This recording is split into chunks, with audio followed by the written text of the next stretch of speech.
Bienvenue dans Z Research, à la découverte des visages de la recherche. Cette semaine, nous vous emmenons à la rencontre d'Isabelle Leclerc. Elle est professeure, chercheuse et présidente de l'Institut de recherche expérimentale et clinique de l'UC Louvain. Elle s'intéresse au dialogue entre notre foie et notre cœur. Elle cherche à évaluer le risque cardiovasculaire dans la stéatohépatite métabolique.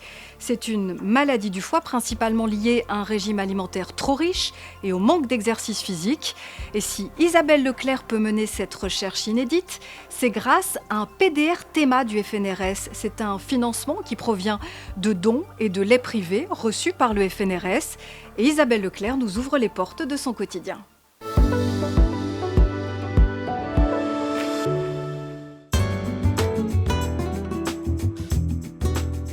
Je m'appelle Isabelle Leclerc, je suis médecin de formation, gastro-entérologue.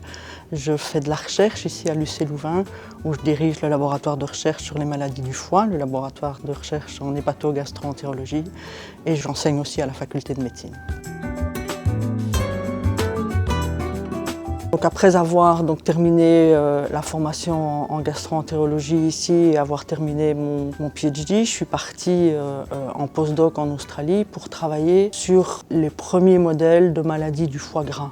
On commençait à ce moment-là à découvrir l'importance de ces maladies du foie qui étaient liées au syndrome métabolique et à l'obésité. Et il y avait 2 laboratoires dans le monde qui avaient des modèles pour travailler sur ces maladies. Et donc j'ai été dans un de ces 2 laboratoires, chez le professeur Farrell à l'université de Sydney. Ce que j'ai appris là-bas, c'est véritablement mon métier de chercheur. J'ai appris là progressivement à encadrer des étudiants, à encadrer des doctorants, et les 2 premiers doctorants que j'ai encadrés, c'était là-bas. J'ai appris à écrire des projets de recherche, j'ai vraiment appris mon métier de chercheur là-bas. Le foie, c'est un organe vital, central, donc on ne sait pas survivre sans foie. Il est souvent caricaturé comme étant l'usine énergétique de l'organisme. C'est un organe qui est fascinant parce qu'il a la capacité de se régénérer, donc on peut enlever une très grande partie du foie et il va regrossir. D'un point de vue clinique, c'est un organe qui est atteint par des maladies qui sont souvent complexes, souvent mystérieuses, où voilà, les choses ne sont pas nécessairement évidentes, et donc c'est un organe qui est fascinant.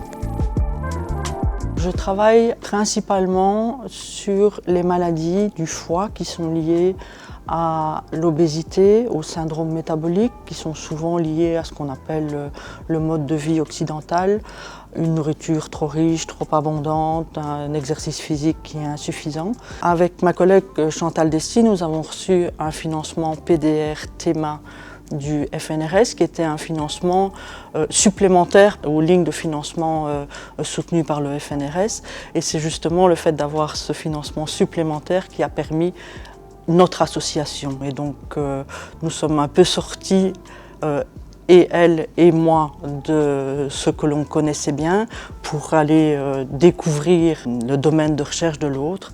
Et donc grâce à ce projet, on a pu s'interroger sur ces liens entre foie et cœur. On a pu engager un chercheur au niveau postdoctoral et aussi un chercheur doctorant pour faire avancer ce projet. Je pense qu'on a encore beaucoup de choses à comprendre pour identifier quels sont les facteurs de risque chez un patient donné. Les études épidémiologiques ont montré que dans cette maladie du foie associée au syndrome métabolique et à l'obésité, il y avait un risque anormalement accru de faire des maladies cardiovasculaires, des problèmes au niveau cardiaque. Mais il y a des patients qui ont cette maladie du foie et un problème au niveau musculaire et un problème au niveau du tissu adipeux.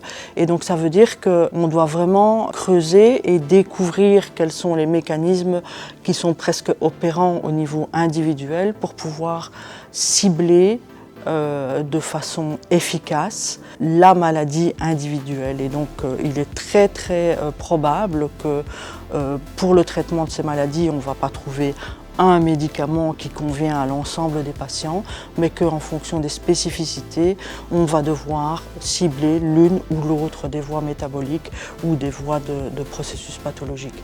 Et donc il y a encore beaucoup de choses à faire, mais je pense que voilà, l'avenir est là. On a les outils pour mieux appréhender ce genre de questions et on peut aussi l'appréhender d'un point de vue expérimental.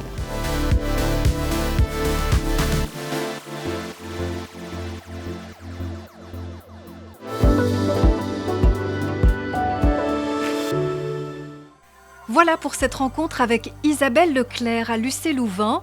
Vous l'aurez compris, la recherche est là pour engranger de nouvelles connaissances et mener à des découvertes pouvant améliorer les pistes diagnostiques et prévenir de gros risques pour notre santé.